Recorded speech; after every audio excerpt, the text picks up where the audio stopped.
that is the mission every day. Let us lift you up. I want you to leave my store changed in more ways than one and better than when you walk through the door.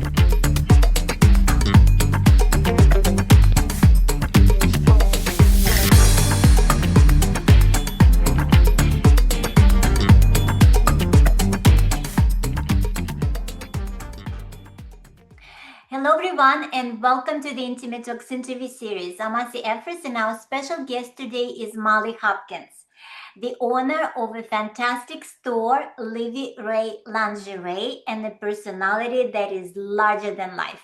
Hi, Molly. So nice to have Hi. you with us today. Thank you, Essie. I'm so excited to be here. And thank you so much for having me to do this, right? It's so very necessary. I wanted to talk to you for the longest time because I follow you on Instagram. I see all these amazing things that you're doing, and now you're actually preparing for the show, right? The fashion show.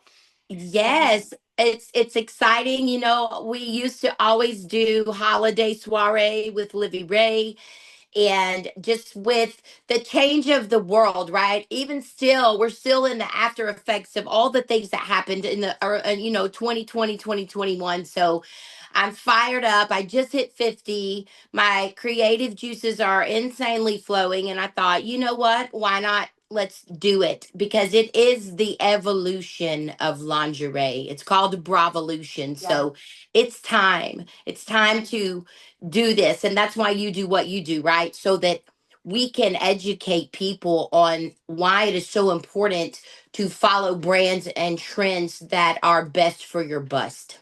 Yeah, it is important. It is important. So, uh, what inspired you to start Livy Ray Lingerie? Actually, you started in 2006, so next year will be 20 years, right? Yes, two Yeah. decades. Two Two decades. decades. That's amazing.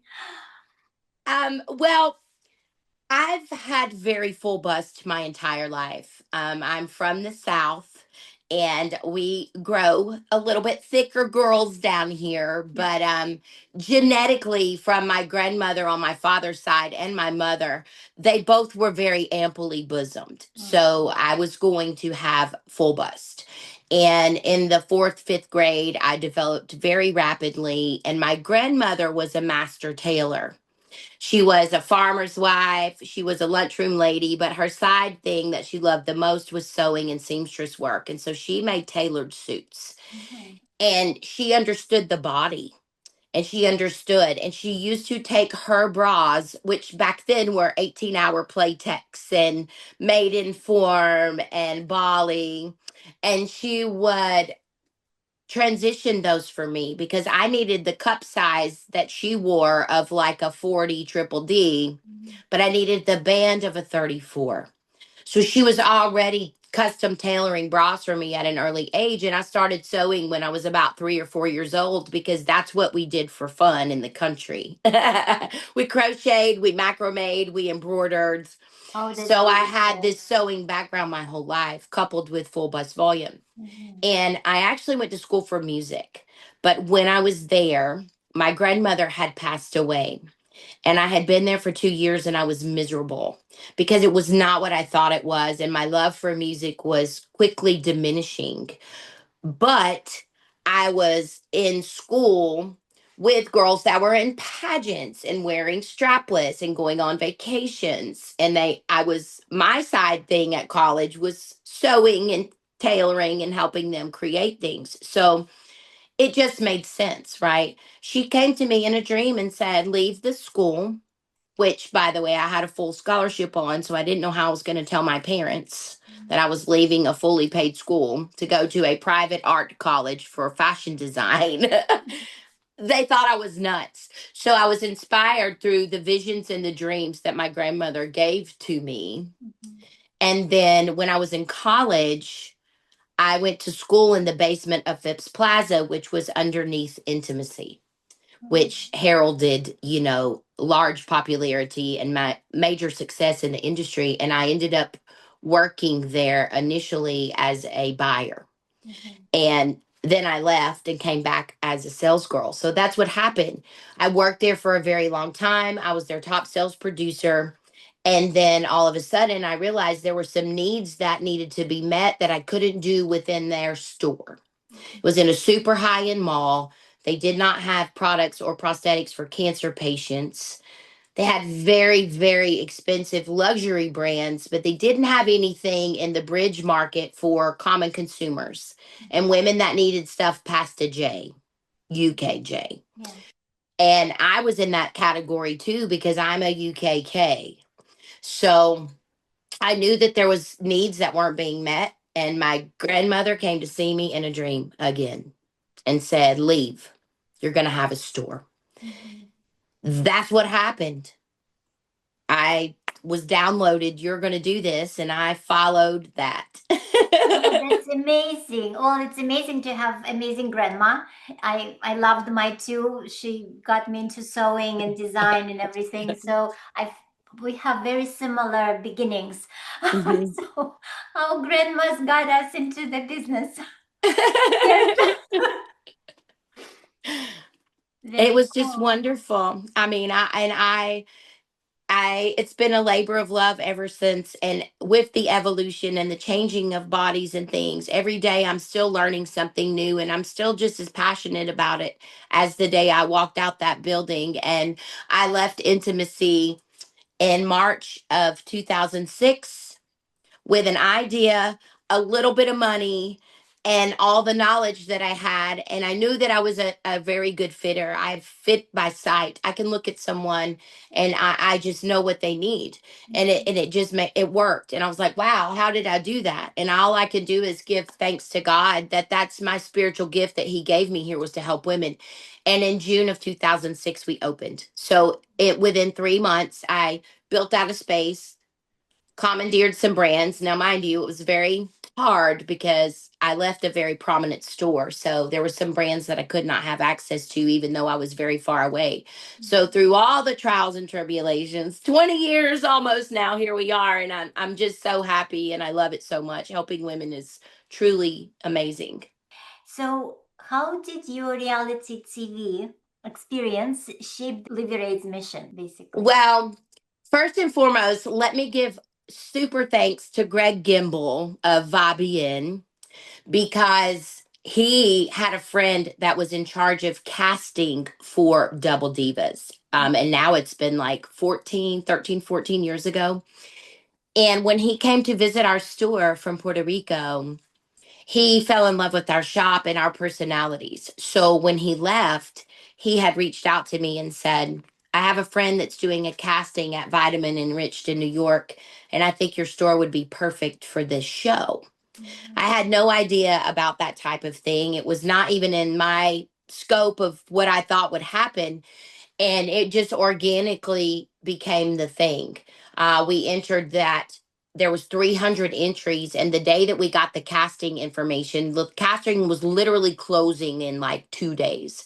So they had already went through all these stores and had their top contenders, and when we submitted our stuff, we were chosen out of three, and then they did a focus group and then they chose us. And again, a major blessing because here we are in the middle of North Georgia, not really near a major city, and a small little store that was a sublet of an old antique store. Mhm. So it was not like this, Fifth Avenue posh place. It wasn't this storefront that was beautiful. We had to create it and make it beautiful because it was really a shell of an old building with all the old building mechanics, if you know what I mean. Mhm. So we got the gig, and I I still am just like it was yesterday. And there are times of what happened that I don't remember because we literally started filming. We're still running the business. We didn't know all the things that we needed. They don't tell you all that. They just hire you, they film you, they produce it. They Mhm. don't tell you need a publicist. They don't tell you need people to manage. And that's right when the social space was really starting to expand because now you've got Facebook and Instagram's coming along. But We did it. We did it without all of those things. And it was sheer sweat equity and day and night filming, fitting, all the things. And when the first show came out, it blew up. And I am so grateful because we were able to make posts for other stores in the industry. We can't help you, but here's a store in your hometown that can. So there were some stores that called us and said, we were about to close our doors. Thank you for this show, because that show really revolutionized fit and different body types and different sexual orientations and different abilities, right? We could say disability, but we all have different abilities. Right. And it just blew up. I mean, we could never have done this, but I know it's all a part of the plan. I feel like it was a gift, because when you have that type of platform, you're able to reach people all across the globe. Mm-hmm. And it was awesome. And every day there were stories upon stories. I mean, so much that it should still be a show today, Right. because it's like if you take a Dr. Pimple Popper or My Feet Are Killing Me and you transition that story narrative into My Breasts Are a Bust. My bra needs help, drama in the ER bra department, like whatever Yeah. it is. And so that is something that is, it was amazing. I'm a very emotional girl. I'm a Cancer, so I'm very passionate and I cry a lot. But it was the most incredible thing that I never knew was going to happen for me, other than having children. Because the passion that I feel in this industry to help women, it just opened the floodgates. Mm. And it just, I still today have so many people. And the coolest part about it is the women that I was been helping for 20 years that are my tried and true loyal clients, they had young daughters. So now their daughters have been brought into the mission, right? Because they know how important it is. And Right. so now I have 3 to 4 generations of women, from the grandmother down to the great granddaughter, Oh, who all wow. come together. So from 80 to 18, Yeah. 4 women deep, all the time, families, units. And it's a bonding place. And Mm. it's their thing they do is their annual bra buying trip, is even if they don't live together, the family comes in town. Like now we're going into holiday season, that works because whoever comes here, they're going to make a pit stop. And oftentimes our Wednesday before Thanksgiving is busier than our Black Friday, Mm. because they want to look good for Thanksgiving, honey, and they want to suck in and tuck in and look good and they're eating. Right. Oh, Yeah. that's so true. My goodness. So, what is your, as a store owner and bra fitter, main mission and message um, for Let everyone? us lift you up. Mm. Let us lift you up. The bra is the catalyst. People know that their bra is awful or they want the bra, but they don't come there because we sell bras. Mm-hmm. They come there because when the curtains close, the secrets spill out. And as women, we are so self deprecating in the mirror. And we are now in front of a stranger. And even though I'm older and I got a little extra body fat, people are extremely comfortable with me. But sometimes they get my daughter or they get a younger girl. But my daughter has just as many body issues, being super thin, wanting to gain weight. Mm. So we've had to learn how to have that love and that self love club. And we have to talk people and we have to tell them the following words are not allowed at LiviRae: fat, old, ugly, or I used to be. Mm. And that is the commandments that we preach in my Yeah. store, because we all have trials, we all have challenges. And coming from a budding teen into the freshman 15 weight gain into now I'm getting married and I want to look so beautiful, but I hate my back fat, into Mm, now I'm pregnant and mhm. I got these boobs I never had. And now I'm going through a divorce and I don't feel sexy anymore. And now I've been diagnosed with breast cancer. All of those things are transitional periods when your bust size changes. And so we had to learn how to adapt our verbiage, but we had to make sure that it was in alignment with our hearts.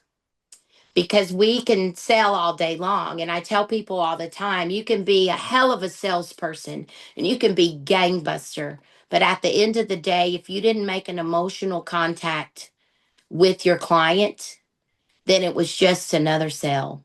And that is why we've been so successful, because people will tell you they love to come and just sit on our couch. They like to hang out. I have women that have been coming for so long that when they're in there and they hear the woman next to them doing the same things that they did when they first came, they'll say, "Hey, girl, can I talk to you?" Or "Let me open the curtain." Or they'll just open the curtain in a sea full of women, if there's no men in there, and walk through our store and go pick up a robe up front within their bra. We've made it so comfortable, Mhm. because when you do that, then it's like the Pied Piper, right? Everybody follows suit. Wow, you look great. And then it becomes this thing where there's a collective of all the women in the dressing rooms and their friends that are waiting.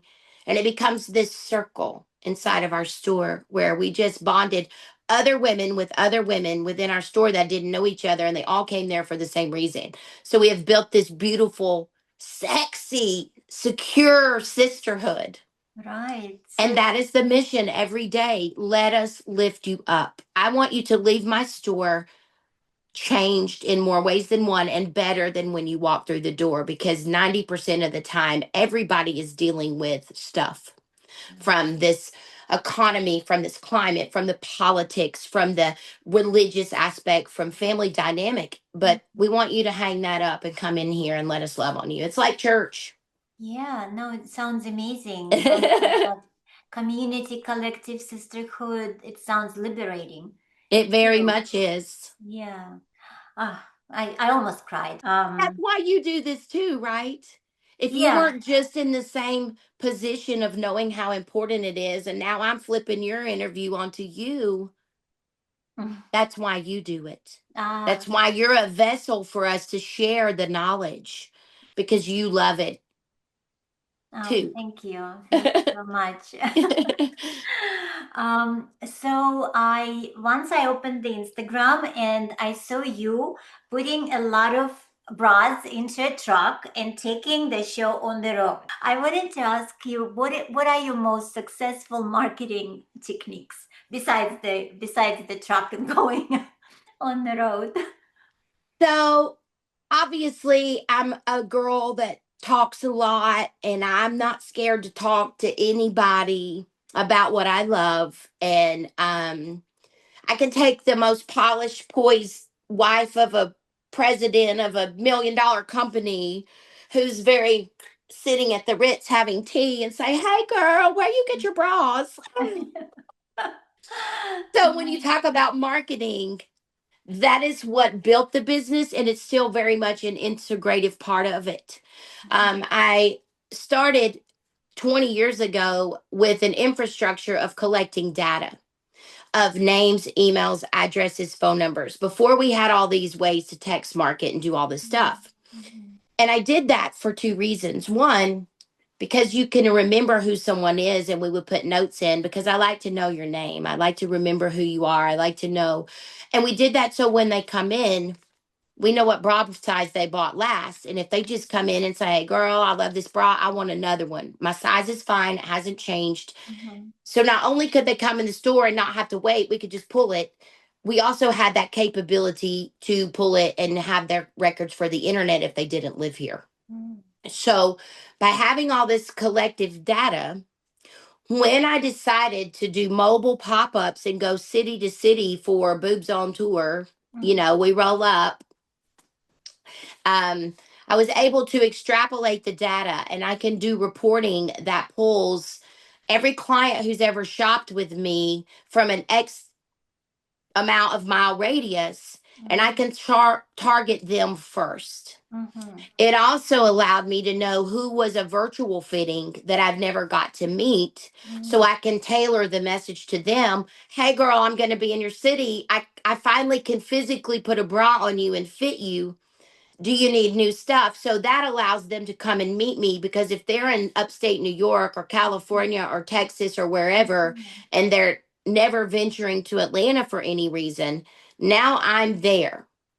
And what happens is we allow some of these clients to get a discount or a free gift with purchase Mm-hmm. if they choose to share it within their own networks. Mm-hmm. So I use my own clients to network and share on my behalf so that it keeps my advertising dollars down, and I don't have to spend a ton of money because they already love me and they want to see me win. So they're going to share it on my behalf. So it works.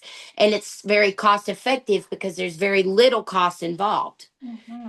As far Understand. as marketing, sometimes I'll strategically pick, but what happens is when you see an ad, you may see it and we may run it for the area, Mm-hmm. but we're still going to email you, text you, and or old school call you and have a conversation, because that ad is only there for a small amount of time. Mm-hmm. I'm now competing with big box brands, people with millions of dollars of marketing. Mm-hmm.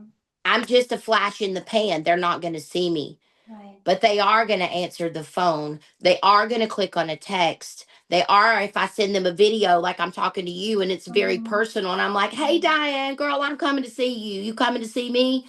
When they click on that, the odds are they may Mm-hmm. do it. So that's worked for me. Still very grassroots. Does it require a lot of time? Yeah. But I feel like it's the crux of our business where we are hands on all the way, and the service level of it is far greater than you feeling like you're just a generalized person in a sea of 60,000 emails. Absolutely. Oh my goodness. Plus, Oh, yeah, because nobody calls anybody anymore, right? You have to message and so that you call, right? I But picked that up from as my own personal sales, because back in the day when we were on the floor, there might have been a day that I just didn't want to go out and compete with 12 other bra fitters. mm-hmm. I sat in the back and I Mm-hmm. clienteled, and Mm-hmm. I remembered, and I had notes that I took, very extensive notes. It was a birthday, and if someone came in and bought a nursing bra, and I asked them when their due date was, then I would put in at the 3 month, 6 month mark to follow up on my own. Hey, Mm-hmm. girl, are you still nursing? Has your bust size changed? Let's get you in some new supportive stuff. So I had already mapped that out within my own personal sales agenda, but utilizing that for this type of thing, it worked. And it just made sense to me. And I'm also able to see what they purchased in the past. So let's say, for example, one of my favorite, absolute favorite bra companies that we carry, and I do some spec tech with them and sampling and fitting of samples, is Fitfully Yours. Mm-hmm. Once a client loves that bra, that becomes they just love the Carmen, they love the Nicole. So I'm also able to look and see if a person that I'm going to see in that city has four colors. We just got the fifth color in. Hey, girl, I'm coming and I can try this Mm-hmm. new color on you. So it's very, very connected. Mm-hmm. And it's just, we love it. I have met women from all over the world, and I also give the opportunity for other women owned businesses to cross market, because if I get with a hair salon or a women's clothing boutique, Mm-hmm. they get to sell their clothes. They already have the space. They may not have as many followers as I do, Mm-hmm. but they get access to my people, and I'm marketing on their behalf. And they get to get my clients that may have never shopped there coming into their boutique. So it makes sense. Yeah. And neither one of us are having to spend a ton of money Mm-hmm. to make this event happen. My overhead is the gas, the trailer, the hotels. But typically, I have someone there that might have a rental or something like that. So Mhm. it really allows so many women in business to come together again as a collective unit because they know somebody that they use for cupcakes. They know somebody that will come that maybe has permanent jewelry Mhm. or another service for women or somebody that does mini massage or makeup. So when you put all those women together, now you've just increased the amount of reach just in your own inner circle with those people that have made those connections. So it works. Yeah, no, it's a fantastic advice. Oh my God, everything you shared, because people feel, they feel the connection, they appreciate it, and they respond. And I think it's so much more now important to keep and create this connection than just Google Ads. It's such a fantastic advice for everyone. Yeah, and then what we do is we vet because when I put the call out, or if one of my clients has a place they love, I'll give you an example. Mm-hmm. I did a virtual fitting for a girl in Minnesota last year. Her husband had passed. She had two small children. It was very sudden, and she was so depressed. And she was ready to get back out in the dating field and stuff. So she needed all new stuff, and she wanted to do it for herself.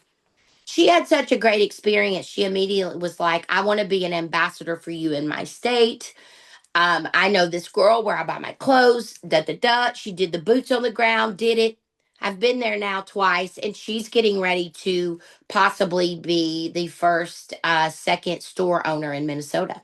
Mm. She loves what she's doing, and she loves helping women, and she loves how this is all transpired. So that's how it works. She enjoyed the experience. She couldn't believe how I was able to fit her over the phone. Now I go to her. She's got the space. And it's Mhm. now going to be probably an annual thing. And that's what ends up happening is that it's so successful that if the business that where we go is still doing their thing, everybody expects that we're coming to the Pretty Hot Mess or to Kittenish in Nashville and all these boutiques. It just becomes a thing, so we already know when our time slot is in those moments. Mhm. Oh, Yeah. fantastic. My goodness. I love it. I love it. So, what was the toughest time you experienced of the history of your store? So I would say that everybody gets excited, right? You have an opportunity, even with the TV show, or you have a business, or you have somebody coming in that wants to do business with you. Mhm. You can't just get all excited and sign the paperwork and do the things. Mm. You have to know the legal ramifications of what you're signing. You Mhm. have to know what's going to happen if you're not protected because it's a two-way street. And there are a lot of contracts that are by design to only protect the person that has made the contract.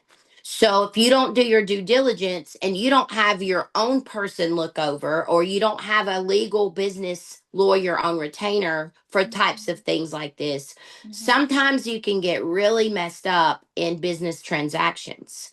And I'm talking about with vendors, with media, with Mhm. what you were expected to pay, with people saying you can have an event there and then you're going to do it and it's not what you signed up for.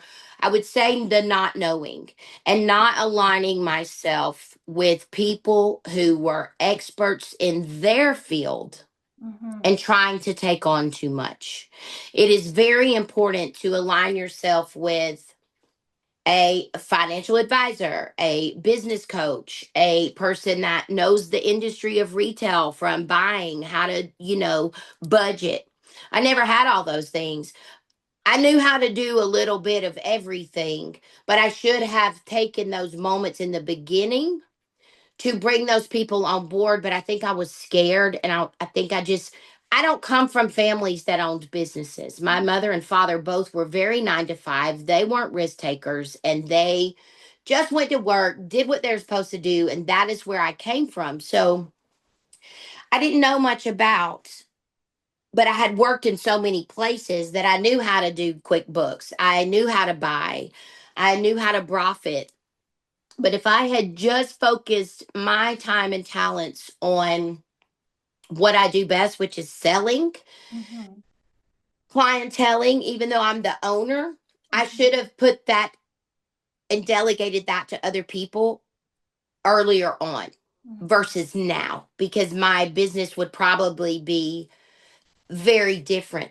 I may have other stores. You have to know your strengths and weaknesses and what your role is, because sometimes it gets very convoluted and stuff that needs to get handled goes by the wayside. And it's like we didn't have the structural hierarchy of areas of importance that should have been handled prior to some of the fun time stuff that we're like, oh, we're going to go do this, you know? Mm-hmm. So I think that just having people on your team and going now, even if you don't know how to do stuff, there's so many ways to Google. I mean, ChatGPT could have you building a Ford engine tomorrow. Exactly. But having a group of peers and people that you 100% trust with full transparency to advise you. Mm-hmm. I never had an advisor. I never had to have a boss because I always showed up to work and I treated every workplace as if I was the owner because that was my work ethic that I have. But I just surely should have done that. And I have no shame in saying I'm grateful for the challenges and the mistakes because now I know what not to do. Mm-hmm. But I also know that I have the grit and the gumption to be able to pull myself out of a situation, but it's very stressful. So I'm hopeful for the next 2 decades that I will be able to not have to worry about putting out fires or saying, oh my gosh, how did I miss this one clause? Mm-hmm. Because now I have people to do that for me. So I don't have to worry about it. Because I got ADHD. I'm sure you can probably tell. You've asked me questions and topics, and I've talked about the butterfly over here. Oh no, I think you're fantastic. I I think you are fantastic. I think But all these, that's really it. Yeah. yeah, no, I think all these names that doctors give us in all these things, they're completely unnecessary. I think it's everybody have their own personalities, and I think I really enjoy yours. So, so But okay, three parting questions. okay. So, if you have to give every woman in the planet a lingerie advice, what would it be? Sexy is a state of mind. Mhm. And just like how you addressed the labels of a doctor, you're not a one size, and this is what it is when it comes to your bras and your intimate apparel. And size does not define who you are, but it sure can change your world if it's fitted correctly. Your bra size is more than a number and an alphabet letter. And you can be all those things. And we're going to fit you and help you where you are today. Where are we now? And what is it that you look to attain? You are wonderfully created, Mhm. and we don't all fit into the same program. So true. We've been sold and told that this is what we're supposed to do in this life, in this body physically on earth. You're born, you go to school, you meet your husband or your partner, you have babies, you may or may not get a job, you're a wife, and then boom, we've lived this thing and we've followed this program, and now we're in the skies and we're out here in the universe, right? It's bullshit. And I don't know if you allow cussing on your podcast, but it's bullshit because we are not those labels. We are not those things. We were uniquely designed and created out of love, and we need to love ourselves and become who we were supposed to be, not based on the society's perception of what you are supposed to be. Own it, whatever it is, and love yourself infinitely. Absolutely. I agree. I'm not taking this out of this interview. That's amazing. I think this is something every woman needs to hear. Everything you say, all I want to say is amen, at the end of it, because it's so true. It's so true. So if your store had a personality, how would you name it? What would it be? Saucy. Oh, I love it. Saucy. Mm, Because when you think about going out to eat or you think about your favorite food, it usually has a sauce. yeah. There are recipes for a lot of things, but how you sauce it and your own personal thing is Mm, what creates how good it is.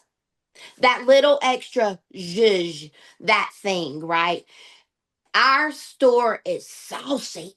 mm, And it could be Alfredo, it could be marinara, it could be beurre blanc, it could be the chocolate for the creme, I you love it. know, whether it's sweet, spicy, it could be a little bit salty, Mm, okay? mm, It could be sour, or it could be this explosion of all this amazing flavor.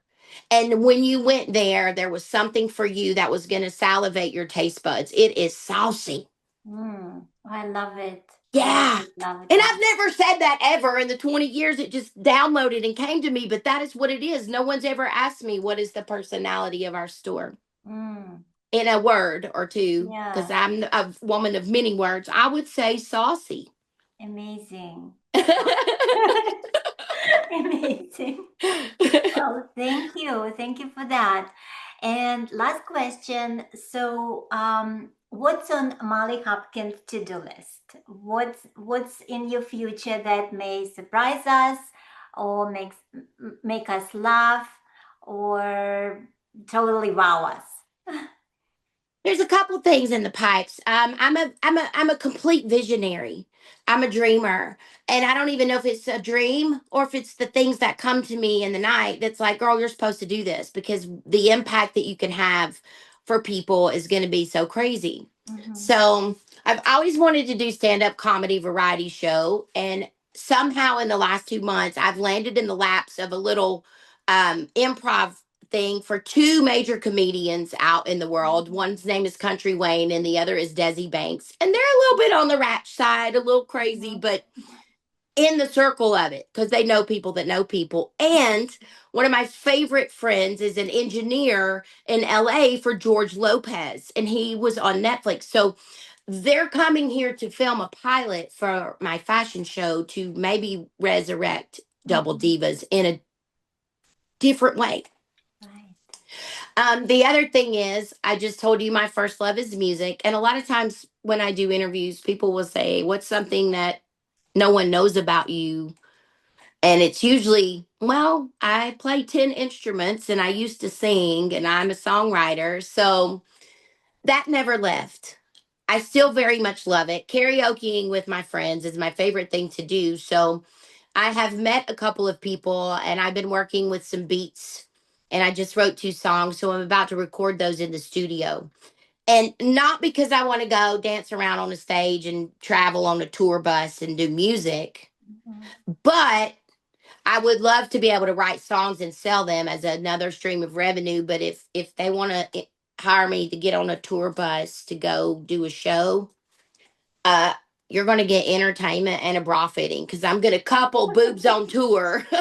I love it. I love So I'm it. going in the studio for that. And then obviously the show, I think that when you're asking about business challenges, I'm a designer at heart. I'm an upcycler. I can see a pile of something in the floor. And I'm like, oh my God, I can take those scraps and put them on an earring, or I can sew them on a jacket, or I can take this crocheted quilt that somebody got rid of and turn it into a pair of pants. Mm-hmm. So this is my time to show not only do I own a business, I'm separating myself as Molly Hopkins, the business owner, bra fitter, and Molly Hopkins, reality star girl, whatever. I don't think I'm a reality. I don't care about all that. I'm just glad I got to meet people. But now I have procured over 2,000 pieces of vintage lingerie from the early 1900s. And I have used those to format this show. So I have been sewing day in and out for 8 months, and I'm about to debut a one of a kind 80-piece intimates collection Mm-hmm. coupled with other brands that I Mm-hmm. carry. Mm-hmm. So I may have put a bustle skirt on the back of a Fitful Years panty, or I may Mm-hmm. have a curvy couture bodysuit that I embellished with all these diamonds. So Amazing. I'm so excited for that. But I'm coming back with music, a new show, Mm-hmm. and going on the road. And now we're fully accredited for our business. And I'm hopefully going to be able to do some form of a medical blueprint for people to learn how to have mini boutiques for Grace Wellness, because Mm-hmm. it's a service that's needed everywhere, and it would allow women to have their own business for Fantastic. very minimal investment. And I would be a consultant for that. So a lot of things. Oh, that's amazing, Molly. All Yeah. incredible things. Oh, wow. Best of luck to you with everything. I'm pretty sure that you will definitely do all of it and it will be fantastic. As long as I've got the energy and there's two or Yes, more gathered, so let us pray. absolutely. I'll pray. I'll pray there Namaste with you. and let us pray. Yes. Yes, well, thank you so much for this amazing interview. I wanted to do it for the longest time because I just love your personality and Thank you. everything you do for other people. You just spread the light and everybody benefit from it. So, Well, thanks again. I appreciate you so much. And I'm going to say one last thing in closing for anybody who's watching this that's older, or maybe you have an audience of younger girls. Both, Don't wa- both. don't wait until you're 50 years old Mm, to love the skin you're in and love yourself. mm. I got emotional. Don't live your life based on what you think other people think of you. Love yourself. Dive deep into your soul and go be great in the world. And even if you mess up or you do have that little extra body fat, it's okay. We all go through stuff. And I don't want anybody ever to have to spend their life with years feeling the way that I felt, because I could have done so much. And I still showed up and I still gave that love to everybody else. And I was funny and I was kind, but I didn't love myself the same way. And that's not a great space to be in. And I hope no one ever has to feel that way about themselves, because it's not necessary. Absolutely. Sorry. So true. In- So true. I double that. I've exactly waited until I was 50 to do yeah. things, all the things and to love myself. So And put that ish mm. on. If you want to wear it, wear it. I'm wearing a shirt with spikes and it says confront. And I got on some boots with stars on them. And somebody somewhere is going to tell me I Oh, I shouldn't love wear these. No, I'm those. wearing them because they make me happy. Yeah, You know, you don't have to do absolutely. what people say. I'm not a school teacher. And Mm, that's okay too if you want to. But the school teachers come to me because they want the sauce. yeah, I true to that. Oh, thank you, and yeah, best of luck and all the love in the universe to you. Thank you. Have a wonderful day. We will see each other soon. I feel it. Absolutely, edge curve, right? All right. Bye. See you soon. Bye. Bye.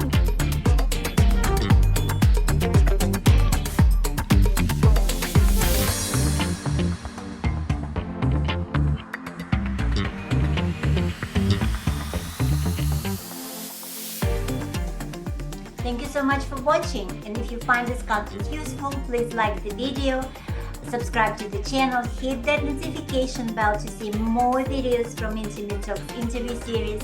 I'm Efros. Thank you so much for watching. Bye.